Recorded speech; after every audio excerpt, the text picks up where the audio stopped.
Hi, I'm Eric Chesson, founder of Autism Fitness, and in this edition of Autism Fitness Concepts, I'm going to talk about cognitive functioning as it relates to fitness and adapted PE programs. Let's do this.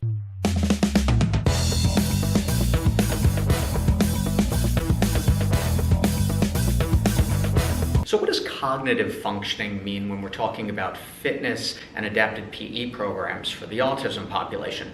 Some of the issue surrounds using too broad or too general a term and not being able to extrapolate real usable meaning for that. So when we say cognitive skill, usually when we get a report or we get some type of intake for an individual on the autism spectrum, we'll get something that says, oh, high cognitive functioning or low cognitive functioning, which doesn't give us enough information to determine what we're going to be doing in our programming.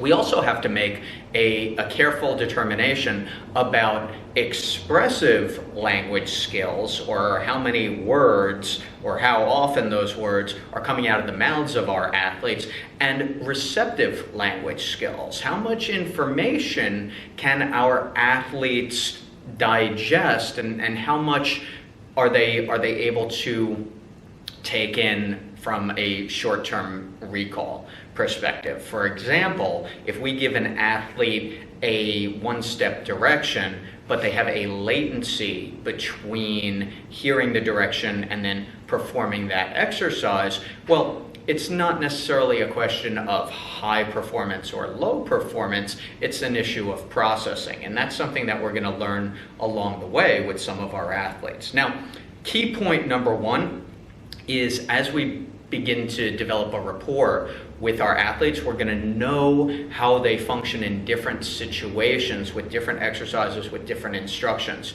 So really getting a sense of who your athlete is, how they're motivated, and what they respond to is going to give you a much more specific and better understanding of how best to coach and cue them.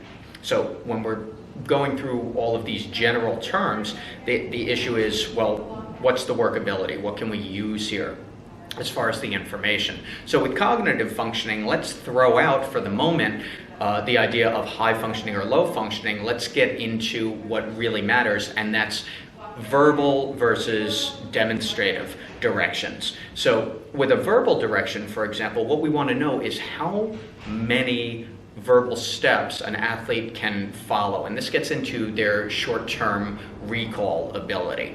One of the biggest mistakes that we can make is giving an athlete too much information up front about an exercise. For example, if I have an athlete for the first time and I'm running a PAC profile assessment and I say, oh, first bear walks and then cone touches and then hurdle steps, a lot of the athletes that we work with are going to go over and do hurdle steps because that's the last instruction that we gave them.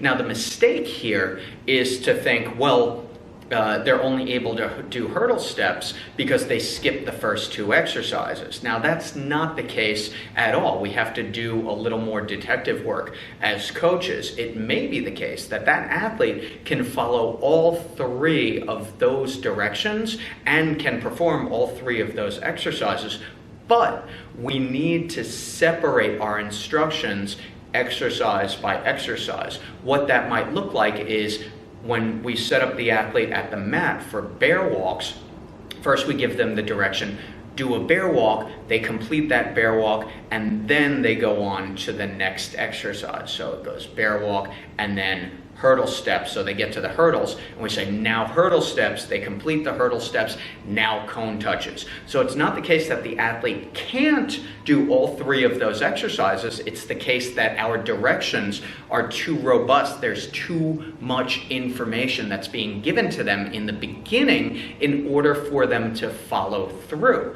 Now, this is just short-term recall, and that's something that we can easily work with and build into our coaching strategy for that particular athlete. We just want to give them chunks of information and just enough so they can be successful with it. So it's not an indicator that they can't physically perform this exercise. It's an indicator that we need to break up our instructions. Now, we can do that verbally. We can also, if it makes sense for that athlete, give them a visual cue too. So they either have a social narrative before the exercise that says, this is hurdle steps, you're going to do 3 sets of 5 hurdles, or we give them the sequence. First you're going to do bear walks, then you're going to do hurdle steps, then you're going to do cone touches, whatever works for that athlete. I will say also that as we become consistent with our exercises and we keep them in the same order, this is very beneficial for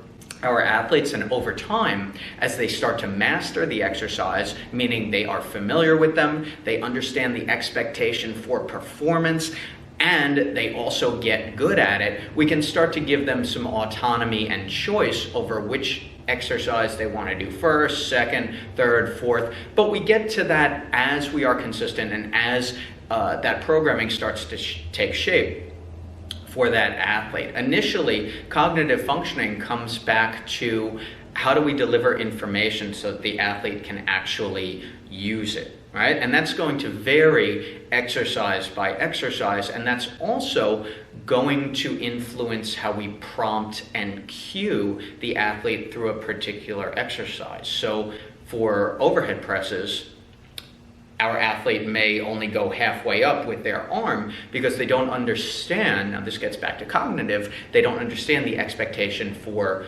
performing that exercise correctly.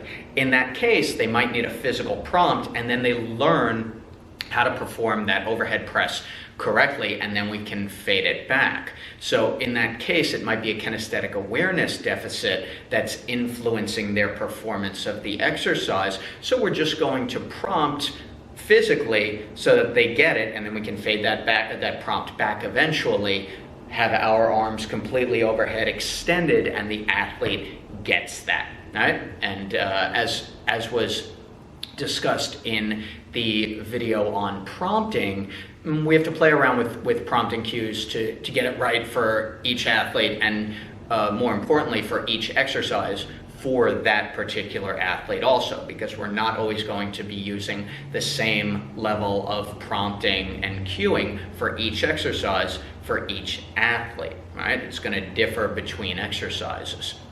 Coming back to cognitive skills, what we can demonstrate over time is that our athletes, number one, understand the name of each exercise, which is really important for independent performance. We want to use a 10-foot rule. If I can be 10 feet away from the athlete and have them go do a set of standing band rows, for example, and I say, oh, Chris, go do 10 standing band rows, and he walks over to the band, starts doing his rows, it's a clear indication that that athlete understands what the expectation is for performing standing band rows, meaning he has made the connection between the term standing band rows and the performance of that exercise. So something cognitive has certainly happened here, where he's understanding new terminology, there are new phrases as well. And again, that comes with time, it comes with consistency, it comes with quality coaching. What we can also do is start to, if it makes sense, initiate or integrate multi-step verbal activities. Now, for some athletes, this is going to be an interim goal. For some athletes, this is going to take much longer, where we say first do bear walks and then do cone touches. Some of our athletes eventually, because they're so used to doing both of those exercises, they're going to be able to follow that 2-step direction, number one, because they're familiar with both of those terms. And secondly, they've performed that exercise enough times that they know when they go over to the mat, it's probably time for bear walks, and when they get over to the cones, it's probably time for cone touches. So they are able to follow along both from a receptive language perspective, and also because they know what the expectation of performance is when they get to the mat or when they get to the cones for the bear walk and then the cone touches. So the athlete being familiar with each exercise is going to be a major factor in them also understanding what the expectation is for performance. So cognitive skills, as they relate to fitness and adapted PE programs, are all about, number one, figuring out what amount of information given prior to the exercise is going to allow or enable the athlete to perform that exercise to the best of their current ability. Err on the side of delivering less verbal information and demonstrating more as well, because as soon as we start going past 2 sentences, we're likely to lose our athlete, particularly when we're talking about group or class situations. We don't want to be delivering a lot of verbal information. We want to get our athletes moving and coach from there as soon as possible. So we're figuring out how many or how much verbal information to give our athletes and try to limit it, be concise as much as possible, and then how many directions they can follow at once given verbally is going to be an indicator of how we need to coach on the other side. So it might be, again, that we're breaking up the information following the completion of each exercise. So the athlete completes bear walks, and then we give them the verbal cue to do cone touches, and then after they do cone touches, we're giving them the verbal cue to do hurdle steps. And that's going to really, really impact your success as a coach, and it's also going to alleviate a lot of the frustration that occurs when we're delivering way too much information for the athlete and not providing information in a way that's conducive to them being successful.